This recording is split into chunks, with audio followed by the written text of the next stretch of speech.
बिना पंडित श्री सत्यनारायण व्रत संपूर्ण विधि कथा एवं भाव मंगलाचरण और श्रोता से संवाद। नमो नारायणाय, नमो भगवते वासुदेवाय। हे श्रद्धालु भक्तों, आज मैं आपसे एक ऐसा प्रश्न पूछना चाहता हूं जो अक्सर हमारे मन को विचलित करता है। क्या भगवान केवल संस्कृत के कठिन मंत्रों और पंडित की आवाज ही सुनते हैं? क्या बिना विधि विधान के ईश्वर रुष्ट हो जाते हैं? क्या एक साधारण गृहस्थ जिसके पास न धन है न पंडित, उसका व्रत अधूरा रह जाता है? आज के दौर में बहुत से लोग मन में अटूट भक्ति रखते हैं, लेकिन इस डर से पीछे हट जाते हैं कि पंडित नहीं मिला तो दोष लग जाएगा या मंत्र गलत बोल दिया तो अनर्थ हो जाएगा। मेरे प्रिय भक्तों, आज की यह चर्चा डर को नहीं, अगाध श्रद्धा को जन्म देगी। स्वयं भगवान नारायण कहते हैं, मैं विधि नहीं भाव का भूखा हूँ। आज हम जानेंगे कि कैसे आप अपने घर के छोटे से मंदिर में बिना किसी बाहरी आडंबर के साक्षात सत्यनारायण भगवान को बुला सकते हैं। जय श्री सत्यनारायण भगवान। सत्यनारायण भगवान का स्वरूप और रहस्य। भगवान श्री सत्यनारायण कोई साधारण देवता नहीं, वे साक्षात श्री हरि विष्णु का सत्य स्वरूप हैं। जहां छल नहीं है वहां नारायण है। जहां दिखावा नहीं, केवल पवित्रता है, वहां नारायण है। शास्त्र कहते हैं, सत्य ज्ञान अनंतम ब्रह्म, सत्य ही ईश्वर है। जब आप अपने जीवन में सत्य बोलने और सत्य आचरण करने का संकल्प लेते हैं तो आधी पूजा वही संपन्न हो जाती है। सत्यनारायण व्रत की महिमा यह है कि इसे एक चक्रवर्ती राजा भी करता है और एक दरिद्र लकड़हारा भी। भगवान ने कभी यह नहीं देखा कि सोने की थाली है या मिट्टी का दिया, उन्होंने बस यह देखा कि पुकारने वाले के मन में कितनी तड़प है। बिना पंडित व्रत क्यों और कब? प्रश्न आता है, बिना पंडित व्रत क्यों करें? भक्तों, भक्ति मजबूरी नहीं, जरूरी होनी चाहिए।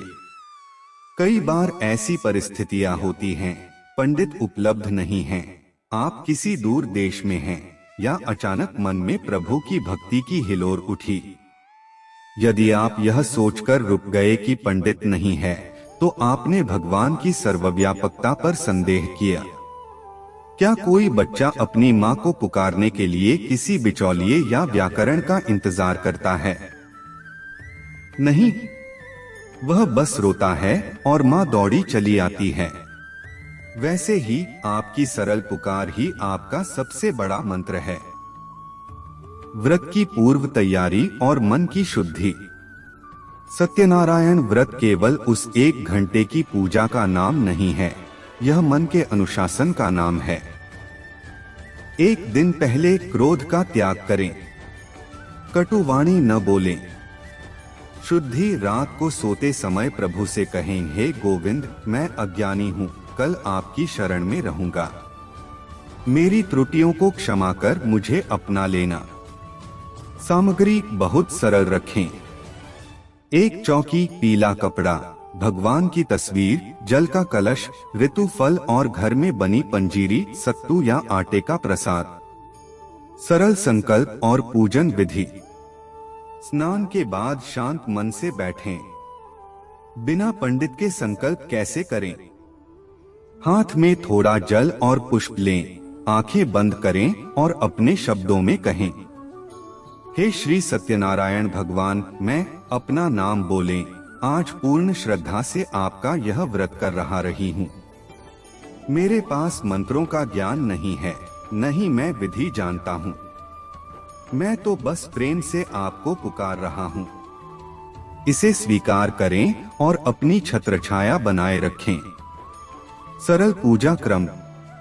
दीप प्रज्वलन, हे प्रभु, मेरे मन का अंधकार दूर कर ज्ञान की ज्योति जलाएं। पंचामृत स्नान, दूध, दही, घी, शहद और शक्कर से स्नान कराएं। यदि यह न हो तो केवल शुद्ध जल से भावपूर्वक स्नान कराएं। महामंत्र पूरी पूजा के दौरान बस एक मंत्र का जाप करें, नमो भगवते वासुदेवाय। यह मंत्र सभी वेदों का सार है। कथा सुनने का वास्तविक अर्थ और प्रभाव। सत्यनारायण कथा का अर्थ केवल पन्ने पलटना नहीं है।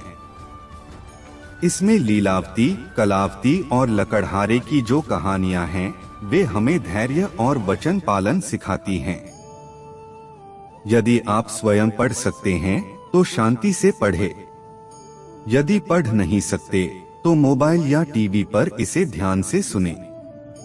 नियम: कथा के बीच में उठें नहीं, मोबाइल पर बात न करें और अहंकार को द्वार के बाहर छोड़ दें। कथा सुनते समय यदि आपकी आंखें नम हो जाएं, तो समझ लेना कि साक्षात नारायण आपके सम्मुख आकर बैठ गए हैं। प्रसाद का आध्यात्मिक रहस्य और सावधानियां। प्रसाद केवल भोजन नहीं, भगवान की स्वीकृति की मुहर है। समर्पण: प्रसाद को पहले भगवान के सामने रखें, तुलसी दल अर्पण करें। समानता: प्रसाद बांटते समय अमीर गरीब का भेद न करें। सावधानी: अक्सर लोग कथा के बाद प्रसाद का अनादर करते हैं या वह जमीन पर गिर जाता है। याद रखिए, प्रसाद का अपमान साक्षात प्रभु का अपमान है।